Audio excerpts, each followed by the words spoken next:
Inclina, ó Deus, os teus ouvidos à minha oração, e não te escondas da minha súplica. Atende-me e ouve-me. Lamento-me e rujo por causa do clamor do inimigo e da opressão do ímpio, pois lançam sobre mim iniquidade, com furor me aborrecem. O meu coração está dorido dentro de mim, e os temores da morte sobre mim caíram. O temor e o tremor me sobrevêm, e o seu terror, horror me cobriu. Diga amém. Eu vou te pedir ainda que repita comigo parte da tradução que é da Internacional. Repita comigo: meu coração está acelerado. Os pavores da morte me assaltam. Temor e tremor me dominam, e o medo tomou conta de mim. Tome seu assento. Eu comecei a minha vida com Deus muito cedo. Na verdade, quem é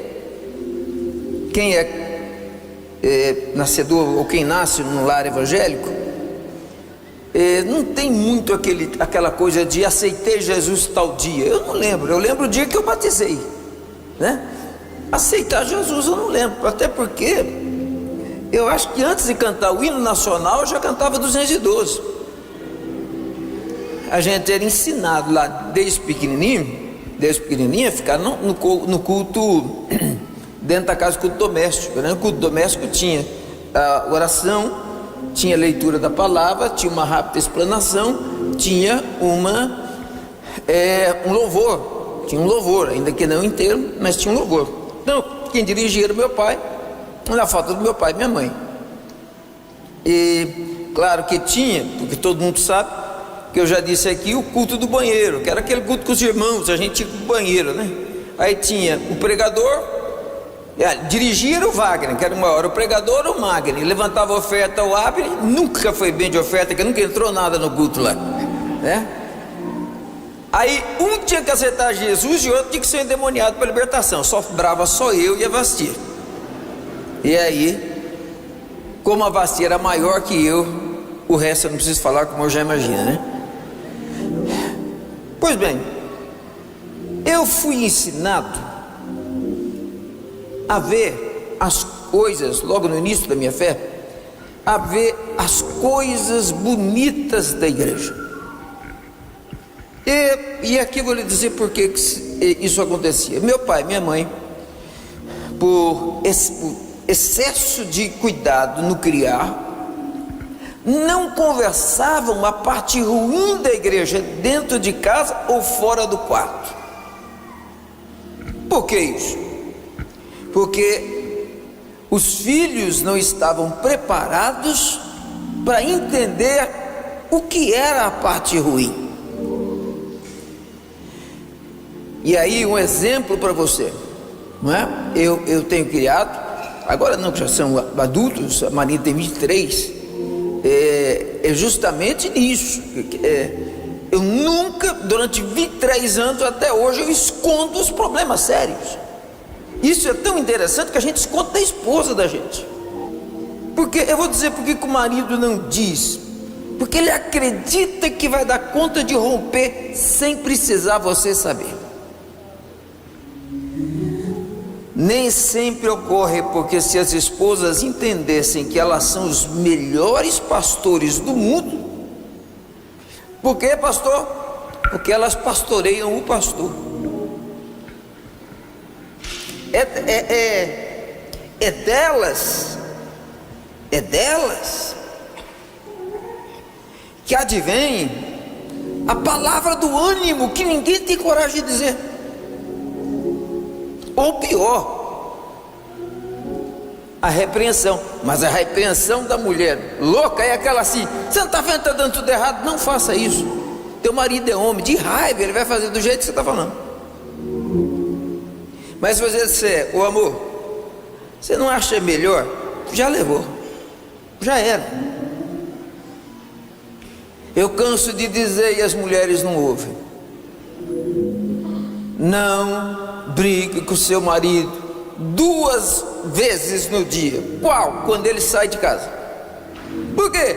Ele vai para um dia, está aqui um psicólogo, ele vai para um dia inteirinho para frente com raiva de você, e o diabo vendo isso.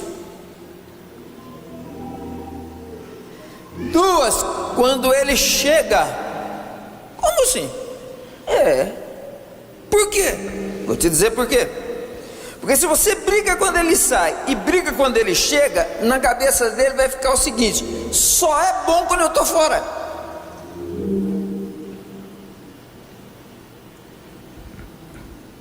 Agora, se você quiser fazer o terceiro e aí ir para o céu direto, não brigue, nem quando sai, nem quando fica e nem quando chega. Aí você vai para o céu direto.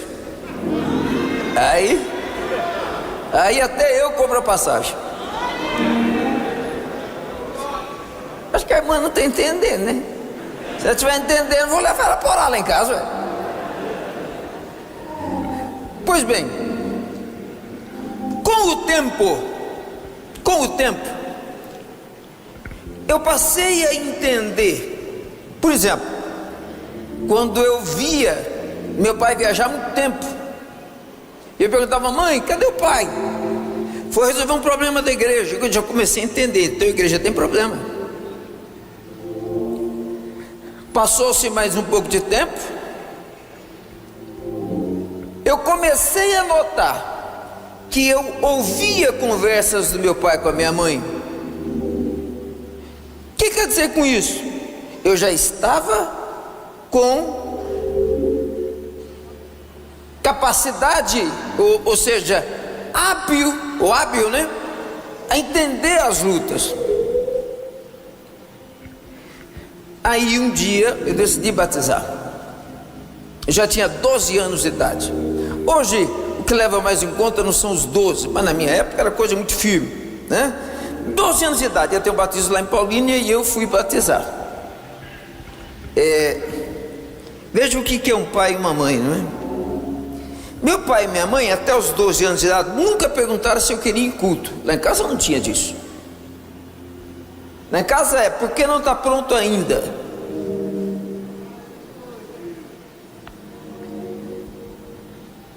Não vai por quê?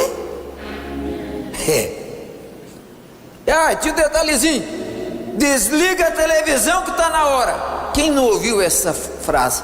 Está na hora de desligar. Deixasse ligado para você ver. Muito bem.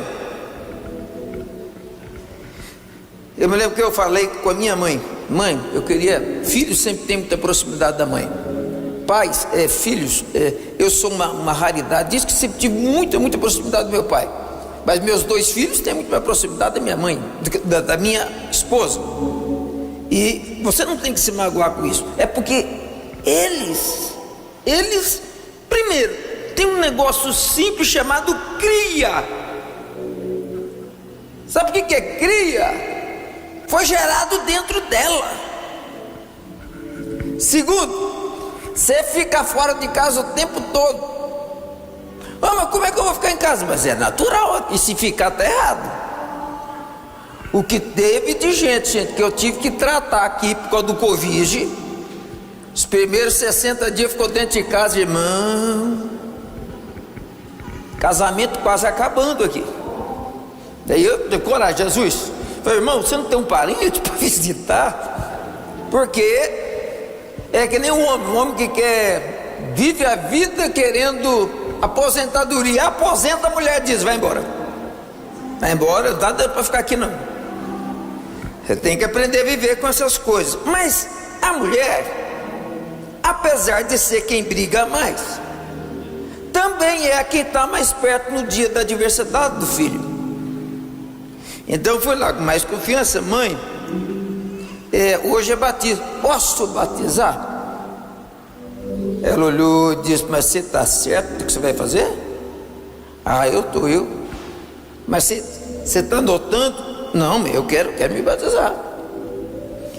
Para mim a maior alegria, e eu vejo a igreja mudando isso, ou pelo menos as pessoas dando menos valor. A maior alegria que eu tinha na vida era participar da Santa Ceia. Digo, não era desse jeito? Santa Ceia, meu Deus do céu, a gente colocava a melhor roupa. E o dia que eu fui consagrado ao diácono, eu ia celebrar a Santa Ceia. Hoje em dia, quando você trata as coisas de Deus com descaso, não queira que Deus tenha atenção nas suas coisas.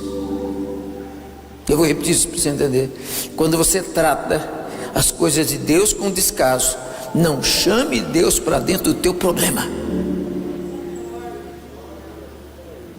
Pois bem, fui consagrado e começou as coisas. Daqui a pouco, eu já consagrado a diácono, frequentava a convenção. E era horrível. Por quê? Porque tinha que ficar na galeria. Não era? Lá na galeria. Irmão, aquilo era um sentimento de humilhação. Porque os meus amigos, irmão, que já era obreiro, lá embaixo, e eu aqui em cima. A vantagem é que eu dizia: estou vendo tudo de cima, hein? Tinha que inventar uma história. Do diaconato para frente, eu comecei a entender que a parte bonita do ministério existe, mas a gente não pode se esquecer da parte que não é tão bonita.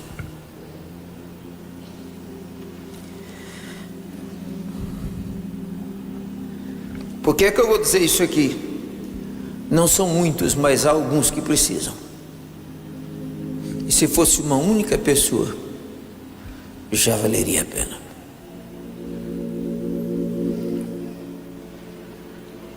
Na Bíblia Sagrada, tudo o que está lá não é acaso. Há uma razão de ser. Nós fomos induzidos, e da melhor forma, se essa palavra não for a melhor, a amar Davi.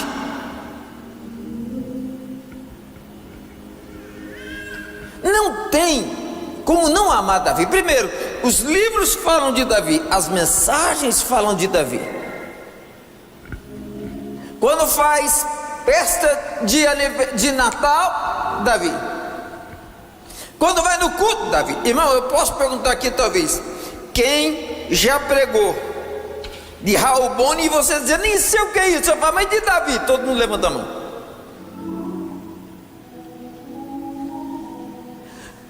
Deus nos dirigiu a acreditar. Davi é o modelo, apesar de não ser o melhor, mas foi aquele com quem eu mais me identifiquei. E aqui, permita dizer algo: o melhor não é quem não peca, o melhor não é quem é calmo, o melhor não é quem não é nada disso. Quem é o melhor? Depois de muitos anos tentando entender isso, a única coisa em Davi que me chama a atenção de forma sobrenatural é um homem que o coração se desmanchava diante de Deus. Deus olhava olhava para os homens e dizia: esse aqui também é pecador, pecador, pecador, pecador. Vamos bater papo, Davi desmanchava. E Deus dizia: eu converso com todos, mas com esses. A conversa com Davi era gostosa. Com João Batista, Jesus nem foi visitar.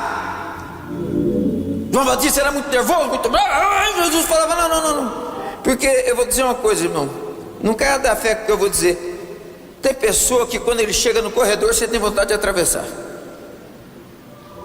Você conhece alguém assim? Não vou pedir que você levantar a mão. O irmão já levantou a mão ali. Será que veio no carro com ele, irmão? Não vou falar que é vocês, não. Não coloca lá. Porque eles colocam nessas telinhas bem disfarçadas.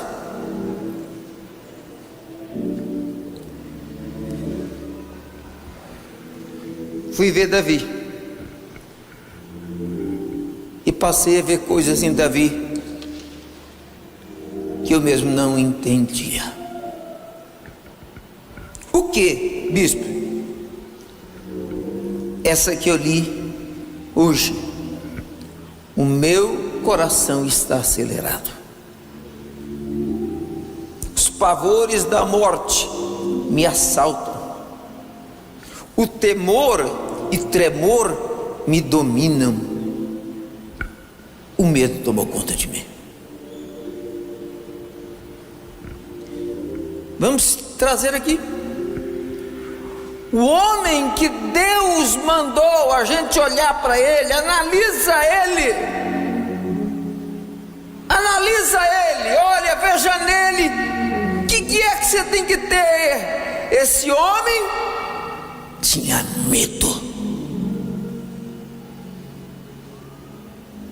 Não era um medo qualquer, não. Era pavor. Não era um pavor qualquer, não. A morte era trazida contra ele. Sentimento. E aqui eu quero desafiar qualquer um dos senhores aqui, que são obreiros. Se você for homem de Deus e temente, e não for mentiroso, você sabe que eu estou dizendo a verdade. Há muitas vezes que você tem muito medo.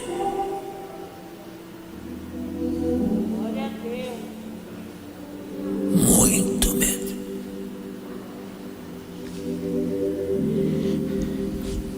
Davi começou no livro de Salmos a escrever algumas coisas interessantes.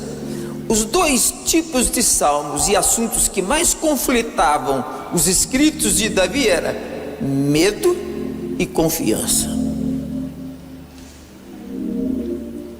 Vou dizer isso de novo. Os dois tipos de salmos que mais se conflitavam em Davi eram esses. Em um local ele dizia: é medo demais. E no outro lugar é confiança demais.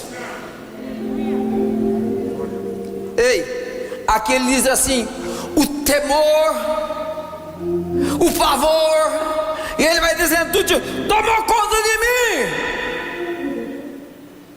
Pula um pouquinho para frente, ele diz, ou para trás, ele diz: o Senhor é o meu pastor e nada me faltará. Deita-me faz e verdes pastos, guia-me mansamente as águas tranquilas. Mas esse homem acabou de falar que é cheio de medo. Mas aqui ele diz: ainda que eu andasse pelo caminho ou pela sombra da morte, eu não vou ter medo nenhum, porque o Senhor meu Deus está comigo.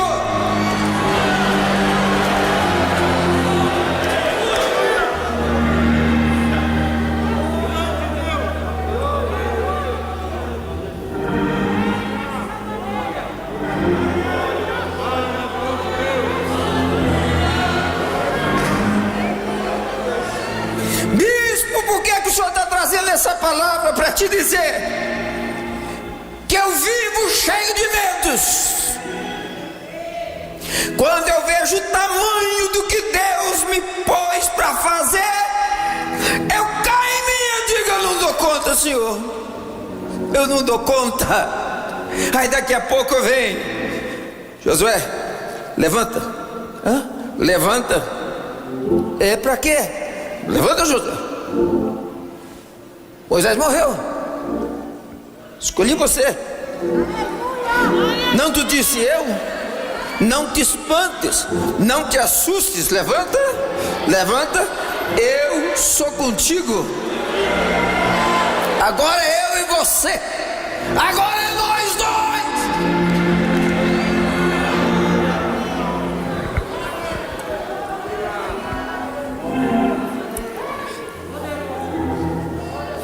Quem não tem medo não sabe quem é. Quem se deixa dominar pelo medo não sabe quem ele é. Vou dizer de novo: quem não tem medo não sabe quem é. E quem se deixa dominar pelo medo, ele senta no trono e descansa os pés.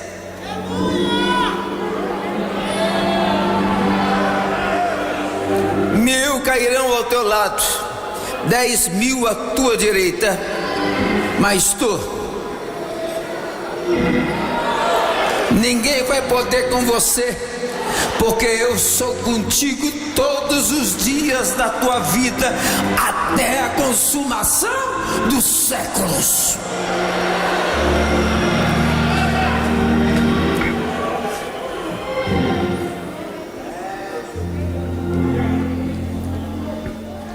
Querido, chorar sem saber o que fazer não é defeito, é virtude. Porque quando a gente se conscientiza que não sabe, a gente procura quem possa ensinar. Aí, quem você vai achar? Vai dos filtros que você tem que ter. Eu disse aqui domingo: se você na vida, não sei se foi de manhã ou se foi à tarde ou à noite, se você na vida procura conselho com quem está aqui, você está morto. Quem vai te aconselhar tem que ter passado por onde você já passou ou esteja passando. Por quê? Dentre tantas coisas, uma é: quem está debaixo quer o seu lugar. Quem quer do lado é uma beleza para te empurrar e você cair. Quem está em cima está sempre com a mão. Você entendeu o que eu estou falando?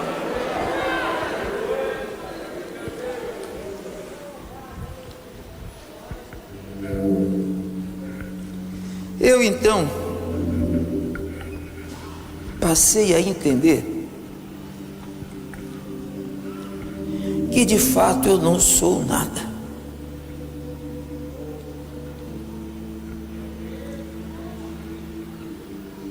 Porque o texto sagrado diz: não escolhi os melhores, eu escolhi as coisas vãs.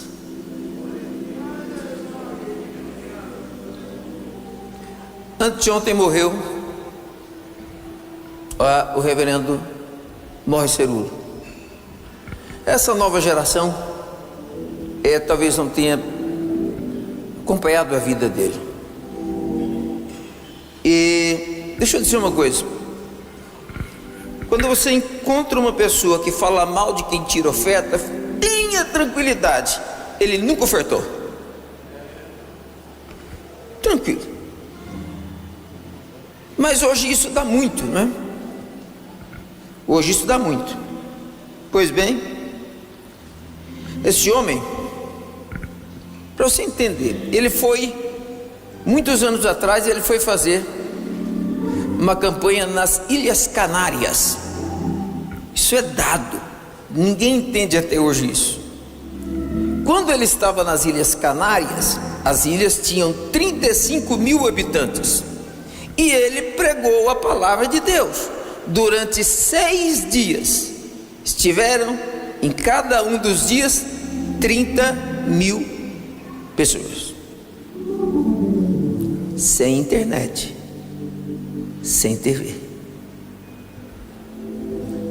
Dá para você fazer uma noção de quem era esse homem? Este homem era órfão, ficou órfão aos 2 anos de idade. Ele e seus 4 irmãos foram levados para o orfanato. E esse homem começou a crescer no orfanato, e aos 15 anos de idade ele aceitou Jesus como seu Salvador. Aos 22 anos de idade ele estava fazendo cruzada pelo mundo inteiro.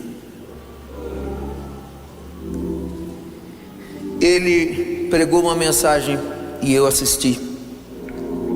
Ele dizia assim: eu tenho conversado com Deus, Ele não tem me respondido. Como é que para falar dele ele poderia ter escolhido um órfão? Eu não tenho um tio, eu não tenho uma família. Eu fui criado por outros, sem amor, meramente com obrigação. Ninguém me disse que estudar era bom, por isso eu nunca fui para uma faculdade. Eu nunca tive um diploma. O senhor não tinha um pior para escolher. Diz ele nessa mensagem que o Senhor Deus levantou, ele diga: ouça, pelo que eu estou fazendo, não pelo que você é. Ele disse: como assim? Quantas pessoas moram aqui? 35 mil. Quantos estão vindo? 30 mil.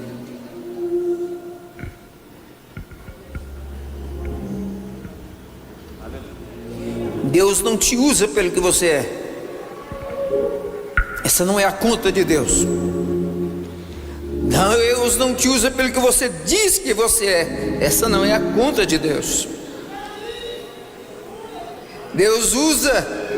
Cadê os irmãos de Davi? Tudo na mesa. E o que ele vai usar? Longe, tomando conta das malhadas que ninguém dá nada, manda trazer. Ninguém senta na mesa enquanto esse rapaz não vier, porque foi ele que Deus escolheu para usar.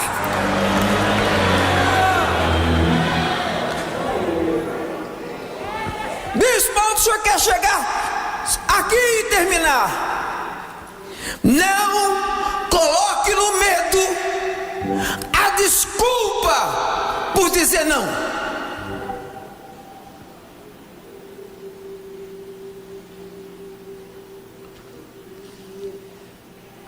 Você não pode dizer não. Deus não te dá esse direito. Pastoreava uma igreja pequena em Campinas, abençoada, mas nós não tínhamos um templo grande. Precisávamos fazer festa. O templo estava maior que a minha visão. A minha visão estava maior do que o templo. E ouça isso: a visão sempre tem que estar maior que a realidade. Vou dizer isso para você: a visão sempre tem que ser maior que a realidade, porque a visão é o sentimento que veio do céu. Deus não está amarrado ao que você está fazendo, Deus está amarrado ao que Ele pode fazer.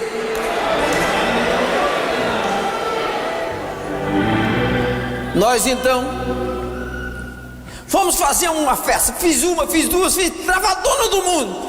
Aí levamos para fazer uma festa.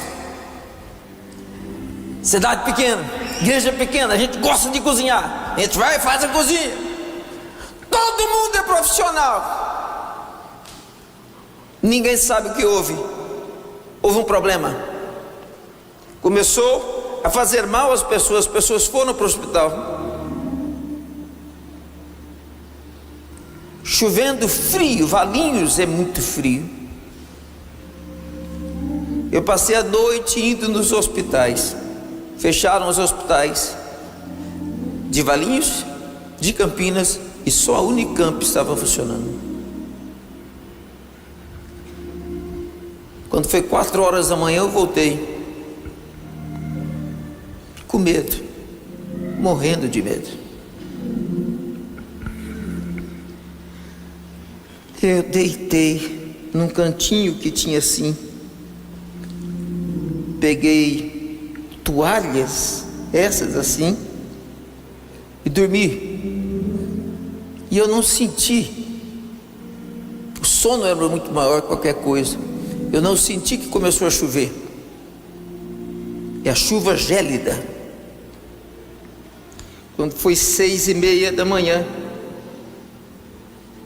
2 irmãos me acordaram. Quando eles me acordaram, eu olhei e eu vi que eu estava todo molhado. Eu perguntei para eles: e aí? Um virou e disse: acabou, bispo. Acabou. Acabou.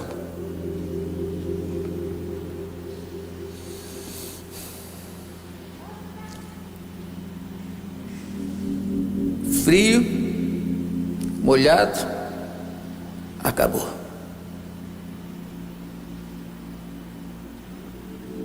Falei: tá bom. Cadê aquele? A bispa foi ali, já volto. Tá o carro. Os ônibus chegando. E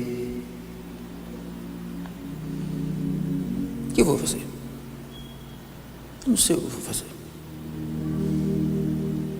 Quando Deus vem logo e diz, tudo é bom, ótimo, né?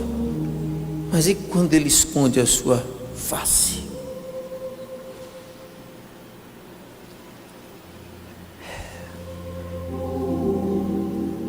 Dez da manhã,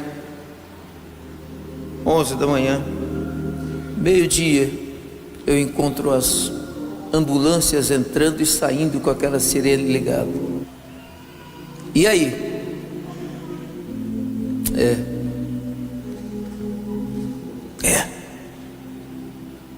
Aprende essas duas palavras. Quando você for falar bobeira contra Deus, fala ela. Machuca menos gente. Todos foram embora. Eu fiquei. Você sabe o que é você não saber fazer o que tem que ser feito? Eu me lembro que de madrugada eu fui no supermercado comprar tudo, jogou tudo fora, fui comprar tudo de novo. E as pessoas: e aí, bispo?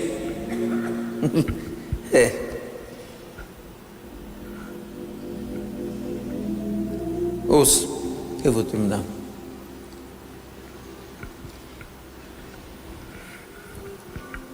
Conseguimos romper. Saímos. A igreja machucada, envergonhada. Meu nome estava no lixo. E Deus falou alguma coisa? Nada. Ok. Passa um ano.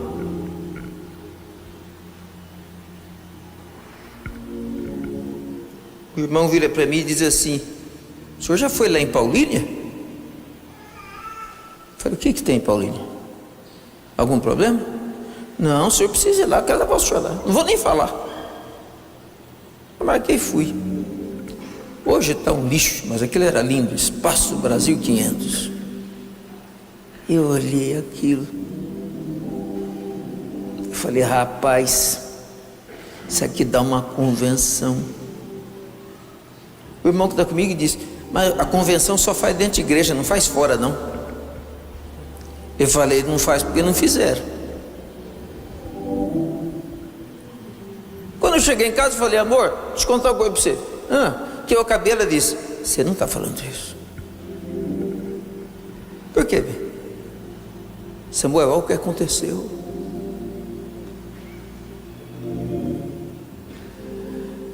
Irmão, aquela palavra foi uma flecha.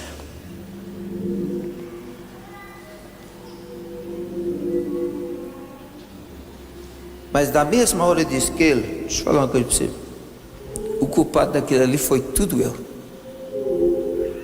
Por quê? Eu fiz comissão de igreja, comissão de ortopedade, mas a comissão de oração eu não marquei em cima. E aí o quê? Faltou oração. Deixa eu te dizer, talvez você não entenda, eu já era pastor, tá? E você dizer isso para sua esposa e mostrar assim: o erro é meu? Pois agora então, você fez, não dá, o povo precisa ser curado. Nós vamos fazer. Não, Samuel, eu estou dizendo, nós vamos fazer, acabou. Se você quiser ir, glória a Deus. Ela disse: meio como vai ser? Eu disse: a parte especial deixa comigo. Irmão, deixa eu adiantando para você. Eu não sei quem estava aqui, mas eu acho que vários estavam. Eu saí de madrugada, pondo a mão na parede, dizendo: Senhor, se tiver demônio aqui, sai. Sai aqui, Senhor. Se tiver gente, vai ser da. Oh, mas isso é errado. É errado se você quiser. Quando você está no vale da sombra da morte, irmão, vale tudo. Eu já falei muito mal aqui no monte até o dia que só sobrou um monte. E o senhor foi? Por que ele me chamou para você orar, ver minha oração? Sou lá doido?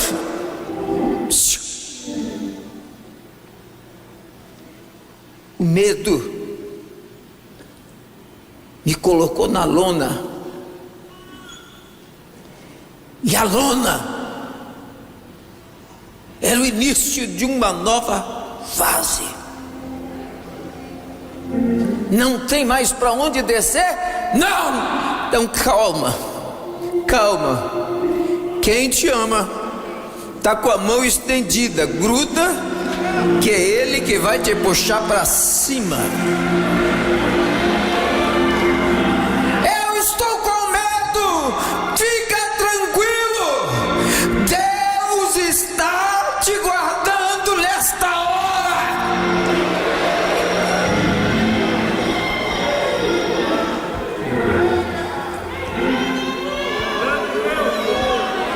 Ora machandaraba cotoriandaraba. Olha o que Davi escreveu, 56:3. Quando eu estiver com medo, eu confiarei em ti.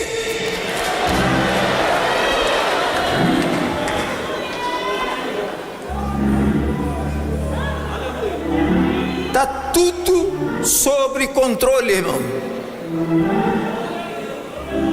Está tudo sob controle. O médico não sabe mais que Deus. O juiz ainda não viu Deus começar a trabalhar.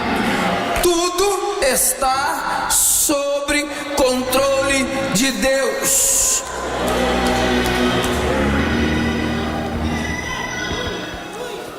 Fique em pé.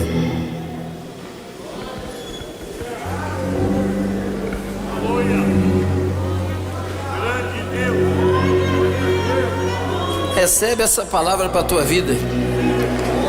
Recebe essa palavra para a tua vida. Tudo tá na mão dele. Enche o teu peito de coragem. Enche esse teu peito de coragem. Deus sabe o que está fazendo e Deus já levantou o que é que vai acontecer. Está no jeito já.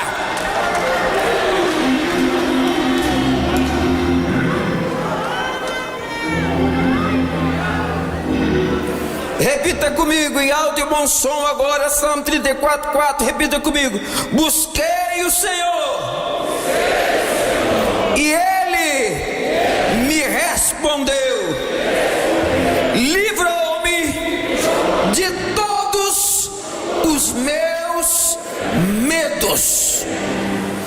Toque em quem está do seu lado e diga: fica tranquilo que Ele já está trabalhando.